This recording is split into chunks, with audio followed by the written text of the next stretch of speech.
Hello दोस्तों, स्वागत है आप सभी का आपके अपने परिवार मैथ्स वाटिका में। दोस्तों मैं हूं रूपेश यादव और इस वीडियो में हम लोग 10 ऐसे क्वेश्चन को देखेंगे जो सचिवालय सहायक के लिए बहुत ही ज़्यादा इंपॉर्टेंट होगा। इससे पहले भी हमने इस तरह के वीडियोस को अपलोड किया है जिसकी प्लेलिस्ट का लिंक आपको इस वीडियो के डिस्क्रिप्शन में मिल जाएगा। साथ ही साथ प्ले स्टोर से मैथ्स वाटिका एप्लीकेशन को डाउनलोड करके आप हमारे साथ पेड बैच में भी जुड़ सकते हैं। वहाँ पर आपको मैथ और रीजनिंग के फाउंडेशन बैच के साथ साथ एलपी टेक्नीशियन और एसएससी जीडी का टारगेट बैच भी मिल जाएगा। तो आइए शुरू करते हैं आज के क्लास को। देखिएगा, पहला क्वेश्चन आपके सामने है। यह मोस्ट रिपीटेड क्वेश्चन है आपका, बहुत इम्पॉर्टेंट होगा।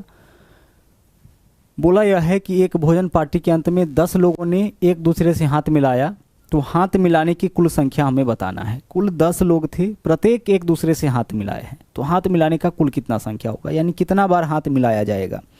तो ऐसे क्वेश्चन का आंसर हम लोग इस फॉर्मूला से निकालते हैं। देखिएगा, फॉर्मूला हम लोग क्या लगाते हैं, फॉर्मूला हम लोग लगाते हैं n इंटू n माइनस 1/2। जहाँ n के स्थान पर क्या लिखेंगे हम लोग, n के स्थान पर लिखेंगे व्यक्तियों की संख्या। तो यहाँ व्यक्तियों की संख्या कितना है, व्यक्तियों का संख्या 10 है, तो यहाँ हो जाएगा 10 इंटू 10 माइनस 1 9/2, 90/2, यानी आंसर हमारा क्या होगा, आंसर हमारा इस क्वेश्चन का 45 हो जाएगा। अगर सवाल यह पूछे कि 5 व्यक्ति थे, प्रत्येक एक दूसरे से हाथ मिलाए हैं, तो हाथ मिलाने का कुल संख्या 5 -1 करेंगे तो 4, 5 गुना 4/2 यानी 10 हो जाएगा। 15 लोग हैं, प्रत्येक एक दूसरे से हाथ मिलाते हैं, तो हाथ मिलाने का कुल संख्या 15 गुने 14/2। ठीक है, तो ऐसा कोई भी क्वेश्चन आए इस मेथड का उपयोग करके आप आसानी से इसका आंसर निकाल सकते हैं। चलिए बढ़ते हैं नेक्स्ट क्वेश्चन में। अगला देखिएगा, क्वेश्चन नंबर 2। यह भी एक सवाल है जो मोस्ट इंपॉर्टेंट है, मोस्ट रिपीटेड यह आपका सवाल है। बोला यह है कि एक चिड़ियाघर वालों ने जानवरों के सिरों को गिना तो पाया कि उसका संख्या 80 है, और जब उनके पैरों को गिना तो पता चला उसका संख्या 250 है। सिर का संख्या कितना, 80, और पैर का संख्या 250। उस चिड़ियाघर में कबूतर थे, घोड़े थे और गधे थे, यानी कबूतर, घोड़ा, गधा 3 प्रकार का प्राणी है, जिसमें से कबूतर हो जाएगा 2 पैर वाला और घोड़ा और गधा क्या होगा, 4 पैर वाला। आगे बोला है गधा और घोड़ों की संख्या में 1:2 का अनुपात है, तो चिड़ियाघर में कितने घोड़े हैं। घोड़ों की संख्या हमें पता लगाना है। सबसे पहला चीज़ यहाँ पे हम लोग यह करेंगे कि जब भी आप लोगों से ना 4 पैर वाले जानवरों की संख्या पूछे, कितना वाला, 4 पैर वाला, तो 4 पैर वाले जानवरों की संख्या निकालने के लिए एक फॉर्मूला यूज करिएगा। फॉर्मूला क्या है, लेग। लेग का संख्या जो होगा, यानी पैर का संख्या जो होगा, वो सिर की संख्या से ज़्यादा होगा। तो पहले आपको लिखना है लेग, और इसमें से माइनस करना है जितना भी हेड का संख्या होगा, सिर का संख्या होगा, उसका 2 गुना। कितना माइनस करिएगा, जितना भी हेड का संख्या होगा उसका 2 गुना, और इसमें आपको भाग करना है कितना से, इसमें आपको भाग कर देना है 2 से। बस इस फॉर्मूला को आप याद रखिए। इसके अलावा आप क्या कर सकते हैं कि 2 पैर वाले का संख्या भी निकाल सकते हैं, लेकिन उसकी आवश्यकता आपको नहीं पड़ेगी, इसी से आपका काम हो जाएगा। ठीक है, फॉर्मूला क्या है, लिखना है लेग माइनस हेड गुना 2, बट्टा में क्या रहेगा, बट्टा में 2 रहेगा। अब यहाँ से आप निकालिए 4 पैर वाले जानवरों का संख्या कितना हो जाएगा। देखिए, तो जब गिना तो पता चला कि पैर का संख्या 250, तो लेग के स्थान पर लिखेंगे 250, माइनस सिर का संख्या 80, तो हेड गुना 2, तो 80 गुना 2 कितना हो जाएगा, 160, और बट्टा में क्या रहेगा वैल्यू, बट्टा में रहेगा 2। 250 में से 160 माइनस करिए 90, 90/2 यानी कि 45। 45 किसका संख्या हो गया, 45 आपका हो गया। यहाँ पे गौर से देखिए, 4 पैर वाले जानवरों का। आप बोलोगे कि सर अगर 2 पैर वाला पूछ लेता तो हम क्या करते, तो उनके सिरों का संख्या 80 है, तो प्रत्येक जानवर को सिर तो एक ही होगा। तो अगर सिर का संख्या 80 है, इसका मतलब कि जानवर भी 80 है, तो 80 जानवर में से 45 अगर आपका 4 पैर वाला है, तो जो शेष बचेगा वह क्या होगा, 2 पैर वाला होगा। आप चाहे तो 2 पैर वाला का फॉर्मूला भी अलग से देख सकते हैं। 2 पैर वाले जानवरों का संख्या क्या होता है सर, 2 पैर वाले जानवरों का संख्या होता है लेग माइनस हेड गुना 4। हेड में कितना से गुना करते हैं, 4 से, और बट्टा में रहेगा 2। फॉर्मूला दोनों जगह सेम ही होता है, बस एक जगह आपका अंतर होता है। कहाँ पे अंतर होता है, 4 पैर वाले के हेड में 2 से गुना, और 2 पैर वाले के हेड में 4 से। उल्टा करना है, 2 पैर वाले के हेड में 4 से, और 4 पैर वाले के हेड में 2 से गुना। अब यहाँ पे हमने क्या निकाला है, यहाँ पे हमने निकाला है 4 पैर वाले जानवरों की संख्या। अब 4 पैर वाले में भी क्या है, 2 तरह का प्राणी है, गधा और घोड़ा। गधा और घोड़ा, ठीक है, यानी कि आस और हॉर्स, यही तो है। तो गधा और घोड़ा के संख्या में क्या अनुपात दिया है, 1:2। दोनों के संख्या का अनुपात 1:2 है। अब यहाँ पे देखिए क्या आ गया है, यहाँ पे आया है कि 4 पैर वाला मिला के 45 है। यहाँ देखिए गधा घोड़ा मिला के 4 पैर, तो 4 पैर वाला का संख्या 3 है, 2 और 1 3, 3 को 45 बनाने के लिए कितना से गुना करना पड़ेगा? 15 से। तो 15 से गुना करिएगा तो इसका संख्या हो जाएगा 15 और इसका संख्या हो जाएगा 15 दूना 30। अब तो केवल अनुपात में बांटना है। घोड़ा का संख्या 30, गधा का संख्या 15। पूछा क्या हम लोगों से? चिड़ियाघर में कितने घोड़े थे? आंसर हमारा इस क्वेश्चन का हो जाएगा 30। यानी हम लोग क्या किए, हम लोग पहले निकाल लिए 4 पैर वाले जानवरों का संख्या कितना आ गया? 45। अब इस 45 में गधा और घोड़ा दोनों है, उसके संख्या में 1:2 का अनुपात, तो गधा प्लस घोड़ा मिला के 3 होना चाहिए, जबकि है यहाँ 45, तो अनुपात 3 का वैल्यू 45, तो 1 का मान क्या हो जाएगा? 15। तो अनुपात 1 गधा को दर्शाता है तो गधा का संख्या 15, अनुपात 2 घोड़ों की संख्या को दर्शाता है तो अनुपात 2 का मान 2 × 15 यानी 30 हो जाएगा। ठीक है, तो इन फॉर्मूला के मदद से आप इस तरह के किसी भी क्वेश्चन को सोल्व करिएगा। चलिए बढ़ते हैं आगे। क्वेश्चन नंबर नेक्स्ट देखिएगा, नंबर 3 और नंबर 4 दोनों सेम क्वेश्चन है लेकिन बहुत ज़्यादा रिपीट करता है। नंबर 3 और नंबर 4 इन दोनों क्वेश्चन को ध्यान से देखिएगा और इसके बनाने के ट्रिक को आप देखिएगा। बोला किसी वस्तु का अंकित मूल्य है 5,000 रुपये, ठीक है। अब बोला है 5% छूट देने के बाद भी 25% का लाभ होता है, तो क्रय मूल्य बताइए। ऐसा ही क्वेश्चन मिलेगा कि इतने % डिस्काउंट के बावजूद इतने % का लाभ। ठीक है, कैसे सोल्व करते हैं गौर से देखिए। ट्रिक क्या है, कितना % डिस्काउंट बोला है? 5%, तो 5% डिस्काउंट का मतलब 100 - 5 कितना हो जाएगा? 95। और 25% लाभ कमाता है यानी 100 + 5 कितना हो जाए? 100 + 25 क्या हो जाएगा? 125। यह रेशियो किसका हो जाएगा? क्रय मूल्य का और अंकित मूल्य का। क्रय मूल्य को हम लोग हमेशा किससे दर्शाते हैं? CP से यानी कॉस्ट प्राइस, और अंकित मूल्य को किससे दर्शाते हैं? MRP से यानी मार्क्ड प्राइस। ठीक है, तो क्रय मूल्य और अंकित मूल्य का यह अनुपात हो जाएगा। जब भी ऐसा क्वेश्चन आपको मिले ना कि इतने % डिस्काउंट करने के बाद इतने % का लाभ हुआ, तो डाटा से आप क्या बता सकते हैं? इसके क्रय मूल्य और अंकित मूल्य का अनुपात, और पहले आप यही निकालिएगा। फिर से समझिए, 5% छूट यानी 100 - 5 छूट कमी को दर्शाता है, तो 100 - 5 क्या हो जाएगा? क्रय मूल्य 95। 25% लाभ होता है, 100 + 25 125%। अब आगे चलिए, इसको काटिए, दोनों 5 से अनुपात तो स्मॉलेस्ट सिंपलेस्ट फॉर्म होता है, तो दोनों वैल्यू अगर कट रहा है तो काटिए। 5 से अगर काटते हैं तो यहाँ हो जाएगा 19, और 5 से अगर आप इसको काटते हैं तो क्या हो जाएगा? 25। 25 × 5 = 125, 19 × 5 = 95। अब चलिए, क्रय मूल्य और MRP का अनुपात आ गया। दिया क्या है क्वेश्चन में? अंकित मूल्य 5,000। अंकित मूल्य कितना दे रखा है क्वेश्चन में आपका? 5,000। आप यहाँ से देखो अंकित मूल्य कितना है? 25, यानी 5,000 अनुपात 25 का मान है, तो 25 से भाग करिएगा तो अनुपात 1 का मान निकलेगा। हमें बताना है क्रय मूल्य यानी अनुपात 19 का मान, तो हम 19 से गुना करेंगे। आगे क्या करना है? जिसका मान देगा उससे भाग, जिसका मान पूछेगा उससे गुना। काटिए, 25 से काटिएगा, 25 दूना 50, 200, 200 × 19, 19 दूना कितना हो जाएगा? 3800। तो 3800 रुपये इस वस्तु का क्या होगा? क्रय मूल्य हो जाएगा। अगर मान लीजिए क्वेश्चन में क्रय मूल्य देता, तो क्रय मूल्य देता, मान लीजिए 3800 क्रय मूल्य है, तो 3800 किसका मान हो जाता? अनुपात 19 का, तो 19 से भाग करते, 3800/19 अनुपात 1 का मान निकलता।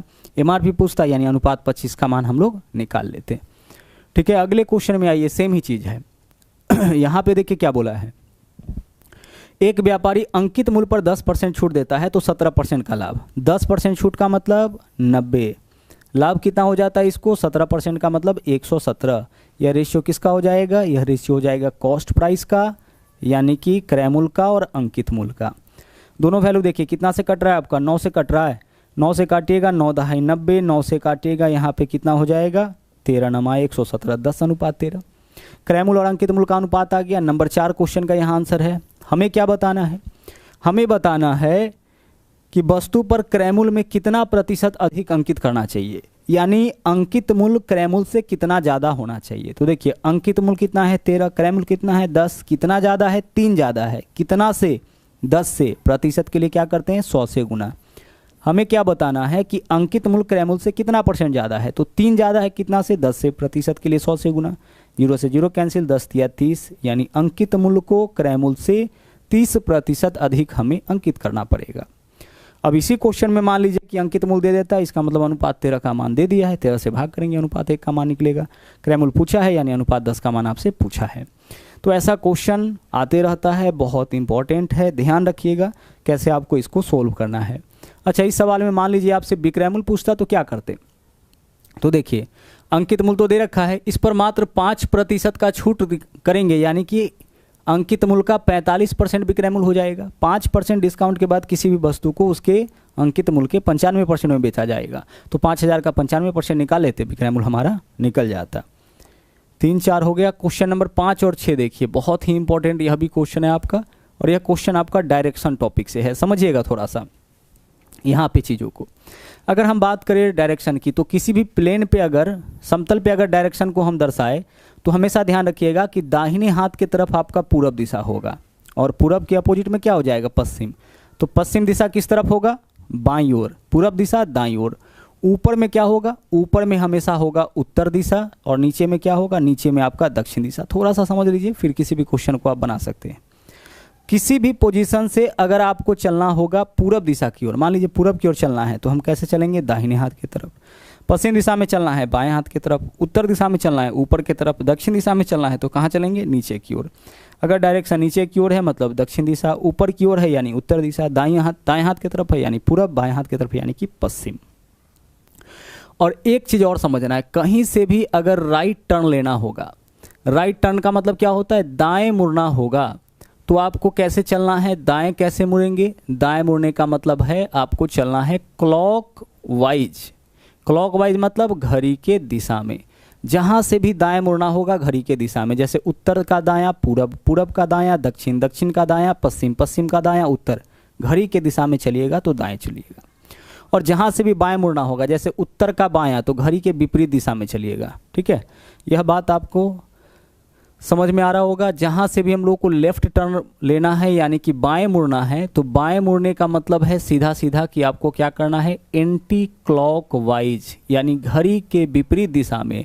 घड़ी जिस दिशा में चलती है वह दाएं ओर कहलाता है। ठीक है, अगर हम बात करें डायरेक्शन टॉपिक की, घड़ी के दिशा में चलने का मतलब दाएं मुड़ना, और घड़ी के विपरीत चलने का मतलब है बाएं मुड़ना। तो जहां भी बाएं मुड़ने के लिए बोले घड़ी के विपरीत में चल दीजिए, जहां भी दाएं मुड़ने के लिए बोले घड़ी के दिशा में चल दीजिए। घड़ी ऐसे चलती है, यह कहलाएगा क्लॉकवाइज, और यह क्या कहलाएगा, एंटी क्लॉकवाइज। बस इतना ही आपको समझना है इस टॉपिक के। आप किसी भी क्वेश्चन को सोल्व कर सकते हैं। नंबर 5 का देखिएगा यहाँ पे आंसर क्या है।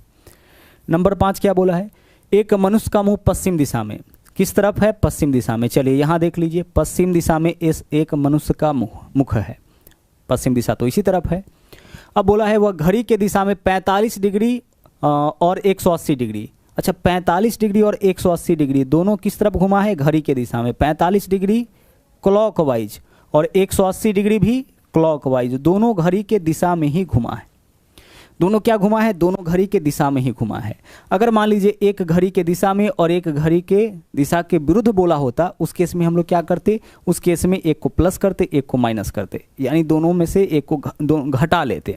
मान लीजिए यह एंटी क्लॉक होता, यह क्लॉक होता, तो क्या करते, एक प्लस में एक माइनस में ले लेते। ठीक है, हमें क्या करना पड़ता है, सारे क्लॉकवाइज को एक साथ जोड़ना होता है और सारे एंटी क्लॉकवाइज को एक साथ जोड़ेंगे और फिर उसका हम लोग डिफरेंस निकालेंगे। लेकिन यहाँ चूंकि सब क्लॉकवाइज है इसलिए दोनों को जोड़िए।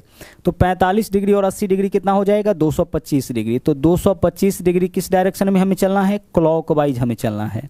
अभी हम लोग किस दिशा में हैं, पश्चिम दिशा में। तो पश्चिम दिशा से 225 डिग्री चलना है, तो पश्चिम से सीधे आप पूरब आ जाइएगा। कब, जब आप 180 डिग्री घूमिएगा। 180 डिग्री घूमने का मतलब है यू टर्न, अगर हम पूरब जा रहे हैं, ठीक है, और 180 डिग्री घूमेंगे तो हम पश्चिम जाने लगेंगे। अगर हमारा चेहरा उत्तर दिशा में है, हम 180 डिग्री घूमेंगे यानी दक्षिण दिशा में। तो पश्चिम दिशा में है, अगर व्यक्ति 180 डिग्री घूमे तो यू टर्न हो जाएगा। तो 180 के अलावा हमें कितना और घुमाना है, कितना और घुमाना है क्लॉकवाइज में, 45 और। तो अब यहाँ से 45 तो यहीं पे आके रुक जाएगा, यानी यही डायरेक्शन हमारा आंसर होगा, यह वाला डायरेक्शन ही आंसर हो जाएगा। 90 बोलता तब तो यहाँ तक पहुँचते। तो दिशा क्या हो जाएगा, दक्षिण पूर्व। तो इस क्वेश्चन का आंसर आपका हो जाएगा दक्षिण पूर्व दिशा। इस पर्सन का चेहरा क्या होगा, दक्षिण पूर्व में। नंबर 6 क्वेश्चन में आइए। क्वेश्चन नंबर 6 में क्या है, बोला है आप उत्तर की ओर गए। ठीक है भाई, किस दिशा में गए, उत्तर की ओर। अब बोला है 90 डिग्री दाएं मुड़े। किस 90 डिग्री क्या है, राइट टर्न लिए, दाएं मुड़े। फिर उसके बाद फिर से बोला है 90 डिग्री दाएं मुड़े। चलिए यह भी अच्छी बात है। फिर आगे क्या बोला, फिर आगे बोला है आपका 90 डिग्री बाएं घूमे। 90 डिग्री फिर से किस तरफ घूमे हैं, बाएं घूमे हैं, ठीक है, बाएं यानी कि लेफ्ट। दाएं के लिए क्लॉकवाइज बोल सकता है, बाएं के लिए एंटी क्लॉकवाइज बोल सकता है। हम यहाँ पे क्या करेंगे, सारे क्लॉकवाइज को एक साथ जोड़ेंगे और एंटी क्लॉकवाइज को एक साथ और घटाएंगे। तो 90 और 90 180 राइट हो जाएगा, 90 लेफ्ट। तो 180 में से 90 माइनस करेंगे, कितना आ जाएगा, 90 डिग्री। और यह 90 डिग्री लेफ्ट होगा कि राइट होगा, जिसका वैल्यू ज़्यादा होगा। तो 180 डिग्री राइट में है ना, तो 90 डिग्री राइट हमारा आंसर होगा। तो व्यक्ति का चेहरा किस तरफ है, उत्तर। उत्तर से 90 डिग्री राइट टर्न लीजिए। तो उत्तर से 90 डिग्री अगर राइट टर्न लेते हैं तो पूरब दिशा में चलने लगिएगा। तो आपकी दिशा क्या हो जाएगी, पूरब। इसको हम ऐसे भी कर सकते थे, 90 डिग्री राइट से 90 डिग्री लेफ्ट कैंसिल, यानी हमारा आंसर क्या हो जाएगा, 90 डिग्री राइट। तो 90 डिग्री राइट किस तरफ चेहरा है, उत्तर। उत्तर से अगर आप 90 डिग्री राइट चलिएगा, किस दिशा में आ जाइएगा, पूरब। उत्तर में हैं आप, यहाँ से 90 डिग्री राइट चलिएगा, किस दिशा में आपका चेहरा हो जाएगा, पूरब दिशा। चलिए बढ़ते हैं अगले क्वेश्चन में। नंबर 7 क्वेश्चन है। यहाँ भी देखिए इसी कॉन्सेप्ट का यूज करेंगे और यह क्वेश्चन भी बहुत इंपॉर्टेंट है, इसलिए 2 क्वेश्चन बिल्कुल ऐसा देखेंगे। सूर्यास्त से पहले रेलवे क्रॉसिंग प्लेटफॉर्म पर सचिन और अंजलि एक दूसरे से आमने सामने बात कर रहे थे, यानी सचिन का चेहरा अंजलि के सामने और अंजलि का चेहरा सचिन के सामने। यदि अंजलि की छाया बिल्कुल सचिन के बाईं ओर थी तो सचिन का मुख किस दिशा में। अब सवाल समझना ध्यान से, कैसे, हमें क्या बताना है, छाया वाला क्वेश्चन है। कैसे सोल्व करते हैं, गौर से देखिए। पहली चीज आप यह देखिए कि सूरज किस तरफ है, तो यह वर्ड आपको जरूर मिलेगा, सूर्योदय या सूर्यास्त। अगर सूर्यास्त है इसका मतलब कि सूरज किस दिशा में होगा, सर सूरज पश्चिम दिशा में होगा, सीधी सी बात है। सूरज किस दिशा में होगा, पश्चिम दिशा में। सूर्योदय बोलता इसका मतलब सूरज किस तरफ, पूरब की तरफ, दाहिने हाथ की तरफ पूरब, बाएं हाथ की तरफ पश्चिम। तो पहला चीज तो आप यह देखिए कि सूरज किस तरफ है, सूर्यास्त शाम यानी सूरज पश्चिम दिशा में, सूर्योदय सुबह यानी सूरज पूरब दिशा में। अब आगे, अब क्वेश्चन को पढ़िए, कहीं ना कहीं बाएं दाएं जरूर बोला होगा। यहाँ देखिए बात कर रहे थे अंजलि की छाया बिल्कुल सचिन के बाईं ओर, किस तरह बोला है, बाएं। तो अगर क्वेश्चन में बाएं बोलेगा तो बाएं घुमाइए इसको। तो बाएं का मतलब क्या होगा, क्लॉकवाइज की एंटी क्लॉक। सर यहाँ से बाएं का मतलब इस तरफ व्यक्ति जा रहा है, बाएं का मतलब नीचे की ओर, बाएं का मतलब होगा एंटी क्लॉकवाइज। तो एंटी क्लॉकवाइज यह कौन सा दिशा आ गया, बस इतना ही करना था। यह कौन सा दिशा आ गया, नीचे की ओर। नीचे की ओर का मतलब कौन सा दिशा, दक्षिण दिशा। इसी दक्षिण दिशा में किसका चेहरा होगा, जिसके बाएं दाएं क्वेश्चन में बोला है। तो किसके बाएं बोला है, सचिन के बाएं। किसका पिक्चर बन रहा है, किसका यहाँ पे छाया बन रहा है, उसको मत देखिए, किसके बाएं बना है, सचिन के बाएं, यानी सचिन का चेहरा दक्षिण में। हम लोगों से क्या पूछा है, सचिन का चेहरा किस दिशा में, आंसर हो जाएगा दक्षिण। और अगर पूछता अंजलि तो उत्तर हो जाता, चूंकि वह सचिन के क्या है, अपोजिट। क्या करना है फिर से समझिए, सूर्यास्त के समय यानी सूरज पश्चिम दिशा में, छाया किस तरफ बना है, बाईं ओर, यानी इसका बायां। इसका बायां कौन सा दिशा हो जाएगा, दक्षिण। दक्षिण दिशा में चेहरा किसका होगा, देखिए जिसके बाएं दाएं बोला है, सचिन के बाएं दाएं बोला, यानी सचिन का चेहरा दक्षिण दिशा में। तो सचिन का चेहरा अगर दक्षिण दिशा में, क्वेश्चन में अंजलि का चेहरा पूछ लिया होता तो आंसर क्या करते, उत्तर दिशा। यहाँ देखिए सुबह, सुबह का मतलब सूरज किस तरफ होगा, पूरब। अब आगे छाया एक्स के बाईं ओर, यहाँ से बाईं ओर चलना है तो कैसे चलेंगे, क्लॉकवाइज की anti clock, sir clockwise anti clock, इस तरफ है चेहरा, एंटी क्लॉक चलेंगे ना घड़ी के विपरीत दिशा में। तो उत्तर, यह दिशा कौन सा हो गया, उत्तर। उत्तर दिशा में चेहरा किसका होगा, छाया एक्स के बाईं ओर, यानी एक्स का चेहरा उत्तर दिशा में। बोला है एक्स का चेहरा किस दिशा में, आंसर हो जाएगा उत्तर दिशा में। अगर वाई का चेहरा पूछा होता तो वाई का चेहरा हो जाता दक्षिण दिशा में, एक्स के अपोजिट। बढ़ते हैं अगले क्वेश्चन में। नंबर 9 और नंबर 10 क्वेश्चन देखिए, सिंपल सा क्वेश्चन है लेकिन बार बार यह सवाल आपका आ जाता है। नंबर 9 क्वेश्चन क्या है, बोला है नंबर 10 देखिए, पहले 20 विषम संख्याओं का योग क्या होगा, आंसर इसका हो जाएगा 20 का स्क्वायर, ठीक है। और यहाँ है पहले 25 सम संख्याओं का योग क्या होगा, 25 का स्क्वायर प्लस 25 यानी कि 650। सम संख्या वाला में, विषम संख्या वाला में क्या करते हैं, पहले जितने सम संख्याओं का योग पूछे उसका स्क्वायर। पहले 10 विषम पूछे, पहले 10 विषम संख्याओं का योग 10 का स्क्वायर, पहले 20 विषम संख्याओं का योग 20 का स्क्वायर, पहले 30 विषम संख्याओं का योग 30 का स्क्वायर। लेकिन सम वाले में क्या करते हैं, सम संख्याओं का योग पूछा जाए तो जिसका आप स्क्वायर करिएगा उसी को इसमें क्या करना है, जोड़ लेना है। पहले 25 तो 25 का स्क्वायर प्लस 25, पहले 30 तो 30 का स्क्वायर प्लस 30। समझ पा रहे हैं, यहाँ देख लीजिए, जैसे मान लीजिए पहले 3 विषम संख्या का योग निकालना है तो पहला 3 विषम संख्या क्या होगा, 1 + 3 + 5 कितना आ रहा है, 9। देख लीजिए पहले 3 विषम संख्या का योग 3 के स्क्वायर के बराबर आ गया। लेकिन पहले 3 सम संख्या का अगर हम योग निकालते हैं, सम संख्या 2, 4, 6 यही होगा, देख लीजिए कितना आता है 12।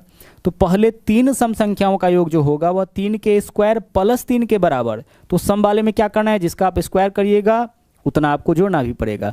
3 सम संख्याओं का योग 3 का स्क्वायर प्लस 3, 4 सम संख्याओं का योग 4 का स्क्वायर प्लस 4, 20 सम संख्याओं का योग 20 का स्क्वायर प्लस 20, 25 सम संख्याओं का योग क्या होगा 25 का स्क्वायर प्लस 25, 650 हो गया। यहाँ 20 विषम था तो केवल 20 का स्क्वायर कर लिए। आगे चलिए नंबर 11, इस वाले सवाल को देखिए। बोला है किसी संख्या में लगातार भाग का मतलब क्या होता है समझिएगा। लगातार 7 और 4 से भाग करने पर शेष 3 और 2 बचता है। कितना से भाग करने पर, 7 और 4 से भाग करने पर शेष क्या बचता है, 3 और 2 बचता है। भाग कैसे किया गया है, नॉर्मल भाग नहीं है यह। लगातार भाग बोले, क्रमिक भाग बोले, भागफल में भाग बोले, इन सब का मतलब होता है कि यहाँ पे जो भाग करना है वह कुछ इस तरीके से करना है कि पहले तो संख्या में 7 से भाग करेंगे और 7 से भाग करने के बाद जो भागफल आएगा उसमें 4 से भाग करेंगे। इसी का मतलब होता है लगातार। लगातार भाग बोले, क्रमिक भाग बोले, इसका मतलब होता है भागफल में भाग। तो इस बात का ध्यान से मतलब समझ में आना चाहिए आपको, भागफल में भाग। लगातार भाग का क्या मतलब होता है, भागफल में भाग। अब ऐसे क्वेश्चन में हम बताते हैं इसको करके भी। अब ऐसे क्वेश्चन में संख्या कैसे निकालते हैं, बोला जाए कि इतना इतना से भाग करने पर, लगातार भाग करने पर शेष इतना इतना बचता है। वह संख्या पहले निकालेंगे और संख्या निकालने के बाद हम यह पता करेंगे कि इसमें 28 से भाग करेंगे तो शेष क्या बचेगा। तो आइए पहले संख्या निकालते हैं। ऐसे क्वेश्चन में संख्या निकालने का तरीका होता है कि दाईं ओर ऊपर से चलेंगे और ऊपर से पहले नीचे आएंगे तो प्लस करेंगे, और फिर क्रॉस में जाएंगे तो गुना करेंगे, और फिर ऊपर से नीचे आएंगे तो फिर क्या करेंगे, प्लस। आगे और संख्या होता तो क्रॉस में गुना, फिर ऊपर से नीचे तो प्लस। ध्यान रखिए, ऊपर से नीचे प्लस, क्रॉस में गुना, फिर ऊपर से नीचे प्लस, फिर क्रॉस में गुना, फिर ऊपर से नीचे तो प्लस। यह डिपेंड करता है कि डाटा कितना दिया है। तो यहाँ देखिए पहले प्लस करिए तो 4 और 2 6, 6 सते 42 और 3 45। संख्या आपका यहाँ पे आ गया 45। बस सिंपल सा तरीका है। 4 और 2 6, 6 सते 42 और 3 45। अब क्या बोला है, इसमें संख्या तो आ गया, इसमें 28 से भाग करेंगे शेष क्या बचेगा। 28 से भाग करके देखिए 28 एकम 28, शेष क्या बच जाएगा आपका, शेष आपका बचेगा 17। तो आंसर आपका इस क्वेश्चन का यही 17 हो गया। ध्यान रहे इसी तरीके से आपको क्वेश्चन को सोल्व करना है। या नॉर्मल भाग नहीं है, हम भाग करके बताते हैं। अगर संख्या आपका 45 है तो 45 में आप भाग करके एक बार देख लीजिए। 45 में आप भाग करके देखिए कितना से, 7 से। शेष क्या आना चाहिए, 3।